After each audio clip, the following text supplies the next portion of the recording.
আছো বীর, এগিয়ে এসো।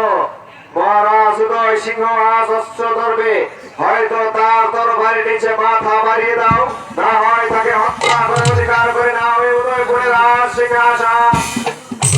রাজা, এই তরবারির নিচে মাথা বাড়িয়ে দাও। হে তুই শয়তান? আমি বর্ষপতি, তোমার পরমাত্মীয়। এসো রাজা, তোমাকে হত্যা করে আমি উদয়পুর সিংহাসন অধিকার করবো। বর্ষপতি, তুমি আমার পরম আত্মীয়, রাজ্য তুমি এসেছ আমাকে হত্যা করে এই উদয়পুরের সিংহাসন অধিকার করতে? এই যে আমার বিশ্বাস হচ্ছে না পশুপতি। রাখো, একটু ভাবতে দাও। ভাববার আর সময় নেই রাজা, এগুলি তো শত্রু সৈন্য নেই।